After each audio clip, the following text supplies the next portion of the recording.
To know what someone's thinking, you must learn 3 important techniques. These methods are crucial to understand deeply.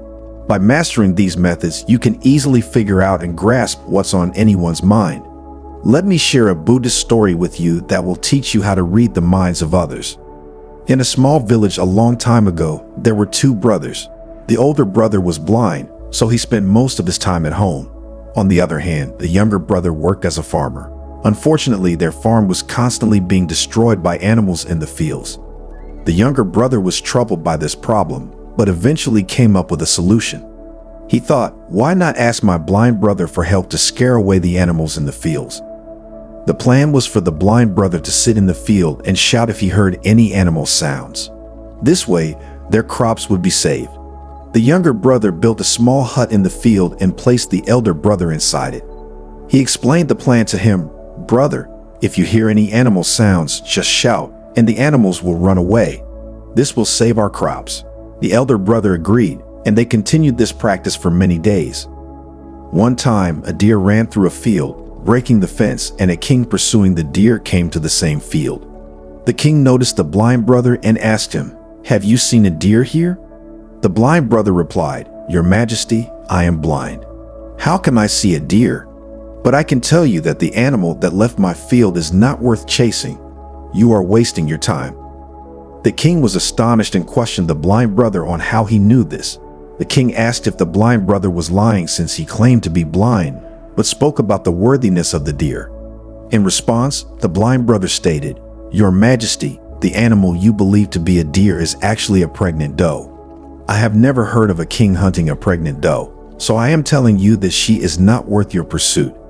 The king was left astonished. He couldn't comprehend how the blind person could identify the doe as pregnant. He pondered, how can a blind person know this? How can he be sure whether the deer I am chasing is pregnant or not? How can he confidently inform me of this information despite being blind? The king felt the need to verify this and instructed his commander, "Commander, I want that animal alive. I need to confirm whether it is indeed a pregnant doe. The blind man seems to be very sure about this, and I need to investigate. Please go and find out if she is pregnant." The commander received the king's orders and went ahead. When he came back, he told the king that the blind brother was correct and the doe was pregnant. The king was filled with wonder and couldn't figure out how the blind person had known about the doe's pregnancy. The king had many questions in his mind and decided to ask the blind man to get to the bottom of this. The blind brother said, "Your Majesty, you can ask me anything you want, and I will answer you truthfully." The king, impressed by the blind brother's wisdom, asked, "You seem to have a keen understanding of many things. Today, I have called you to find out whether my wife is faithful to me or not." The blind brother replied, "Your Majesty, what kind of question is this? Your marriage has lasted for many years, and now you want to know such things. Why are these questions arising in your mind?" However, the king insisted, saying, "You must answer this question. If you do not provide me with an answer, I will punish you with the death penalty." Hearing the king's threat, the blind brother said, "Your Majesty, if you want the answer to this question, you will have to do me a favor." The king asked, "Tell me, what do I need to do?" The blind brother responded, "For that, you will have to leave your wife alone with me in a room." The king, initially angry upon hearing this, eventually agreed to the request and ordered his commander to leave the blind brother and the queen alone in a room. In that moment, the blind brother expressed his desire to touch the queen. Upon hearing this, the queen became furious and started beating the blind brother with all her might. Afterwards, the blind man somehow managed to escape and went to the king. He told the king, "Your Majesty, your wife is unfaithful." Enraged, the king drew his sword and went to the queen. He asked her a question, warning her that any falsehood would lead to her execution. He asked if she was faithful or not, to which the queen replied, "Your Majesty, you may as well kill me, but I am not faithful." The king was overjoyed because everything the blind brother had said was true. He immediately went to the blind brother and asked, "How did you know that my wife is not faithful?" The blind man replied, "Your Majesty, it's quite simple. I told your wife that I wanted to touch her, and she became so enraged that she started beating me. When I told her that I wanted to touch her, she could have refused, but instead she began to beat me. In the process, she touched my entire body. Now you tell me, how can such a woman be faithful?" The king said, "You are quite wise. All right then, let's proceed." He added, "Answer one more question correctly, and I will let you go from here." The king then asked, "Tell me, am I truly my father's son or someone else's?" To this, the blind brother responded, "Your Majesty, why do you bother with this question? No matter who your parents are, you are the king of this state, so let this question go." But the king insisted, No, I want the exact answer to this question. Otherwise, this question will always bother me, so I want to know the truth." The blind brother responded, "Your Majesty, I can tell you right now whose child you are, but before that, I want you to promise that you won't get angry with me." The king said, "I promise I won't get angry with you." The blind brother said to the king, "You are indeed your father's son, but you are also under the shadow of a miserly merchant." Upon hearing this, the king rushed to his mother and asked her, "Mother, please tell me the truth. Am I truly my father's son or someone else's?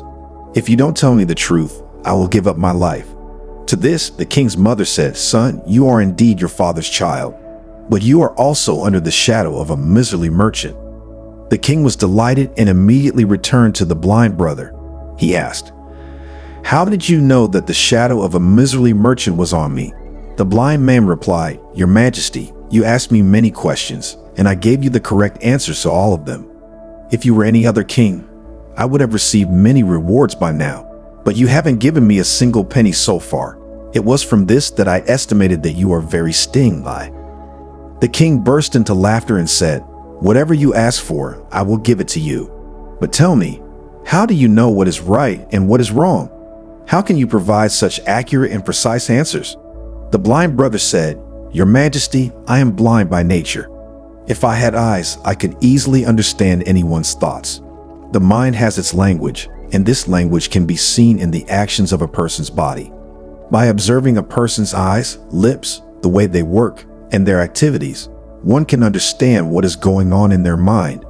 Based on this, we can know the thoughts of anyone, but I am blind, so I perceive through actions. If I want to know something, I have to assign a task to the next person to see how that person works and how he does the task. Based on that, I can understand what is going on in his mind." The king asked, "So, does that mean I can also know someone's thoughts?" To this, the blind brother said, "Certainly, you too can understand anyone's thoughts, but before that, you need to work on yourself. That work is to calm your mind and bring your mind into the present. For that, today I'm going to tell you 3 ways, and these 3 ways are very easy and simple. But Your Majesty, before that, you have to do one thing: focus your mind. When we focus our mind and merge our mind into the present, we can understand the thoughts of others. Because that person is thinking in the present, and we also have to bring our minds into the present. Only then can we understand their thoughts. If we are thinking about past events, how will we know what the next person is thinking in the present? Because we are immersed in past events. To know anyone's thoughts, first and foremost, we need to focus our minds and bring them into the present. After that, the blind brother continued, "I will tell you the 3 ways by which you can easily understand anyone's thoughts." The blind man then said to the king, "O king, the first method is to pay attention to the eyes. The most important thing when we talk to someone is to look them in the eyes. Because eyes don't speak, but they say a lot. If we learn to understand the signals in a person's eyes, we can know what is going on in their mind, what they are thinking, and what they are about to do. I don't have eyes myself, but I learned this skill from the revered Gautam Buddha many years ago. He was my teacher and guide. I used to have eyes back then and could understand people's thoughts solely through their eyes. So if you also want to know the thoughts of others, you should focus on their eyes, such as their gaze, where they are looking, and in what direction. If their eyes are wandering here and there when you're talking to them, it means they are searching for a way to escape from the conversation, and someone might be lying. If the person is avoiding direct eye contact, it means they're afraid that their lie might be exposed, and people will learn the truth. But if their eyes look at you without moving, they are probably honest and interested. They want to talk to you and share their thoughts. Also, see how their eyebrows move. If their eyebrows go down while they look away, they might be thinking hard or worried about something else. If their eyebrows go up and their eyes get big, they might be surprised or curious about what you say.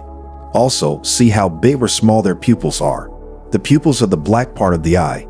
If the pupils get bigger, it means they like you or what you say. They are excited or happy. If the pupils get smaller, it means they don't like you or what you say. They are uncomfortable or angry. Also, see how red or white their eyes are. The white part of the eye is called the sclera. If the sclera is red, it means they are tired, stressed, or sick. They might not want to talk to you. I remember a time when I met a tired person who was traveling. When we talked, his eyes looked around a lot, never looking at me. This showed that he was worried and wanted to go away fast. I thought he might be hiding something. He did not want to talk to me. Then I asked him more questions, and I found out he had a secret plan. Similarly, other facial expressions can help us easily understand a person's thoughts. Sometimes a person exhibits different behaviors through their face. If you pay attention to a person's facial expressions, you can easily understand if the person is disappointed, very sad, or extremely happy. You can also figure out what they are feeling inside. And all these things can be determined through their facial expressions. Your Majesty, the face is like a picture that shows what people are feeling inside, even if they don't say anything. If you want to understand people better, you have to pay attention to these silent signs. When you see someone whose mouth turns down at the sides, making a small sad face, it usually means they are unhappy, not pleased, or have lost something. You can also tell by their eyes and their body if they are feeling low. On the other hand, a big and real smile, one that makes the eyes and the cheeks go up, is a sign of happiness, friendliness, and kindness. The eyes are very important in this. When they get small and shiny, you can be sure that the smile is real. Look at the space between a person's eyebrows where the skin wrinkles. When it gets deeper and tighter, it often means they are confused, thinking hard, or trying to understand something difficult or new. The way the mouth is can tell you a lot. A mouth that is closed and squeezed may mean they don't agree, don't like something, or don't want to talk. But a mouth that is open and relaxed means they are open, comfortable, and ready to talk. As you get better at seeing and understanding these signs on the face, you'll be able to know what people are thinking and feeling inside, whether they say their feelings out loud or keep quiet. Their faces will show you what's in their heart, whether a person speaks with their words or not. You can understand everything from their face. Your Majesty, I will tell you a story. One time, I met a sad person who came to me for help, but they acted like they didn't care. But I saw a small line on their forehead. It showed they had a problem. I asked them to tell me their problem, and they did. They felt better after that, and I helped them. A real smile makes the eyes happy too. It means they are glad and kind. A frown makes the eyebrows go down. It means they are worried or confused. The eyebrows go up when they are surprised or curious. You can tell how they feel by looking at their face. Continuing, the blind brother told the king about the third method, saying, "Your Majesty, there is a third language too, which is the language of gestures and body language. To understand a person's thoughts, we need to understand hand gestures and body language. When a person speaks, you may have noticed that they keep moving their hands and making gestures in addition to words. Their body language plays a significant role in conveying what a person is thinking, Your Majesty. The body and the hands can say a lot of things without words. It is like a secret way of talking where you can see what people want and feel by the small things they do. Think about when someone taps their fingers fast while they are talking to you, making a quick sound on something. It may mean they are bored, in a hurry, or want to end the talk soon. I remember a time when I met a person who wanted to sell me something, and he did this sign. I knew he was nervous, so I made him give me a better price, and he was surprised. Also, when someone crosses their arms, they might not like you or what you say. They are hiding their thoughts from you. This way of holding their arms is like a wall, keeping their thoughts and feelings safe from others. By seeing this sign, you can be nice and careful when you talk to them, making them feel more comfortable and open. When someone leans forward, they might be interested in you or what you say. They are listening to you carefully. This means they are interested and want to hear more.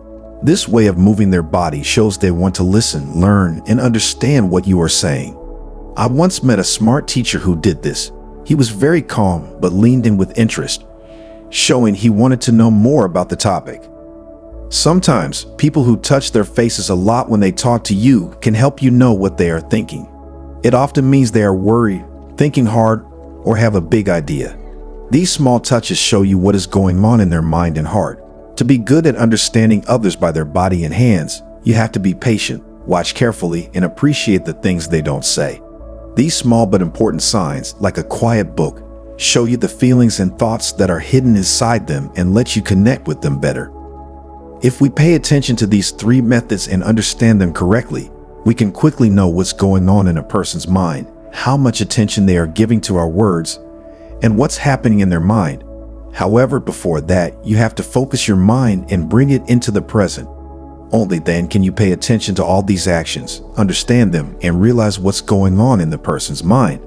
Otherwise, if you are preoccupied with past events or plans, you will never pay attention to the person's body language, and you will never understand what's happening in their mind, what they are thinking. You may have seen many great saints and enlightened beings who look at you with great calm and can tell you what's going on in your mind and what you have come to learn from them. The biggest reason for this is that they can read you and understand you because their mind is focused and peaceful. That's why they can easily understand your thoughts. As we come to the end of this Zen journey, Rhema Stream Team would like to express our deepest gratitude for your incredible support on this journey. Because knowledge has the power to elevate your life, Your Majesty. In understanding others, may you find wisdom and compassion, guiding your reigning with fairness and insight. The king, absorbing the wisdom shared by the blind brother, reflected on the profound lessons and insights. Grateful for the newfound understanding, the king vowed to apply these teachings in his rule, fostering a kingdom of empathy and connection. The blind brother, having imparted his knowledge, departed with a sense of fulfillment, leaving behind a monarch enlightened in the ways of the mind. And so, the tale of the blind brother and the king became a beacon of wisdom, echoing through the annals of the small village and beyond. Thank you for watching. Please like this video, click the notification bell so you will be notified when we upload another video. Also, comment and share your thoughts about this video in the comment section. You are blessed.